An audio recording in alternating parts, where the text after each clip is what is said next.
నిర్గమకాండము 37 అధ్యాయము. మరియు బెసలేలు తుమ్మకర్తో ఆ మందసమును చేసెను. దాని పొడుగు 2 మూరలనర, దాని వెడల్పు 3.5, దాని ఎత్తు 3.5. లోపలను వెలుపలను దానికి మేలిమి బంగారు రేకు పొదిగించి దానికి చుట్టూ బంగారు జవను చేసెను. దానికి 4 బంగారు ఉంగరములను పోతపోసి, ఒక ప్రక్కను 2 ఉంగరములను ఎదుటి ప్రక్కను 2 ఉంగరములుండునట్లు దాని 4 కాళ్లకు వాటిని తగిలించెను. మరియు అతడు తుమ్మకర్తో మోతకర్రలను చేసి వాటికి బంగారు రేకులను పొదిగించి, మందసమును మోయుటకు దాని ప్రక్కలమీది ఉంగరములలో ఆ మోతకర్రలను చొనిపెను. మరియు అతడు మేలిమి బంగారుతో కరుణాపీఠమును చేసెను. దాని పొడుగు 2 మూరలనర, దాని వెడల్పు 3.5. మరియు 2 బంగారు కెరూబులను చేసెను. కరుణాపీఠము యొక్క 2 కొనలను వాటిని నకిషిపనిగా చేసెను.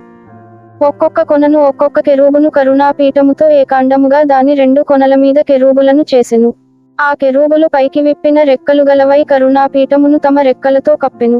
కెరూబుల ముఖములు ఒకదానికి ఒకటి ఎదురుగా ఉండెను. వాటి ముఖములు కరుణాపీఠము వైపుగా నుండెను. మరియు అతడు తుమ్మకర్తో బల్లను చేసెను. దాని పొడుగు 2 మూరలు, దాని వెడల్పు 3, దాని ఎత్తు 3.5. అతడు దానికి మేలిమి బంగారు రేకు పొదిగించి దానికి చుట్టూ బంగారు జవను చేసెను. దానికి చుట్టూ బెత్తెడు బద్దె చేసి దాని బద్దెపైని చుట్టూ బంగారు జవను చేసెను. దానికి 4 బంగారు ఉంగరములను పోతపోసి దాని 4 కాళ్లకుండిన 4 మూలలయందు ఆ ఉంగరములను వేసెను. బల్లను మోయుటకు మోతకర్లుండు ఆ ఉంగరములు దాని బద్దెకు సమీపముగా నుండెను. బల్లను మోయుటకు తుమ్మకర్తో మోతకర్రలను చేసి వాటికి బంగారు రేకులు పొదిగించెను. మరియు నతడు బల్ల మీద నుండు దాని ఉపకరణములను, అనగా దాని గంగాళములను, దాని ధూపకలసములను, దాని గిన్నెలను తర్పణము చేయుటకు దాని పాత్రలను మేలిమి బంగారుతో చేసెను. అతడు మేలిమి బంగారుతో దీపవృక్షమును చేసెను. ఆ దీపవృక్షమును, దాని ప్రకాండమును, దాని కొమ్మను నకిషిపనిగా చేసెను.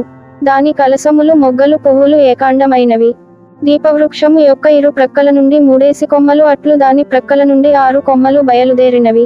ఒక కొమ్మలో మొగ్గలు పువ్వులు గల బాదము రూపమైన 3 కలసములు, రెండవ కొమ్మలో మొగ్గలు పువ్వులు గల బాదము రూపమైన 3 కలసములు. అట్లు దీపవృక్షము నుండి బయలుదేరిన 6 కొమ్మలకు ఉండెను. మరియు దీపవృక్షమందు దాని మొగ్గలు, దాని పువ్వులు గల బాదము రూపమైన 4 కలసములుండెను. దీపవృక్షము నుండి బయలుదేరు 6 కొమ్మలలో 2 కొమ్మల క్రింద ఏకాండమైన మొగ్గయు నుండెను. వాటి మొగ్గలు, వాటి కొమ్మలు ఏకాండమైనవి. అదంతయు ఏకాండమైనదై మేలిమి బంగారుతో నకిషిపనిగా చేయబడెను. మరియు అతడు దాని 7 ప్రదీపములను, దాని కత్తెరను, దాని పట్టుకారును, దాని కత్తెర చిప్పను మేలిమి బంగారుతో చేసెను. దానిని దాని ఉపకరణములన్నిటిని 40 వీసల మేలిమి బంగారుతో చేసెను. మరియు అతడు తుమ్మకర్తో ధూపవేదికను చేసెను.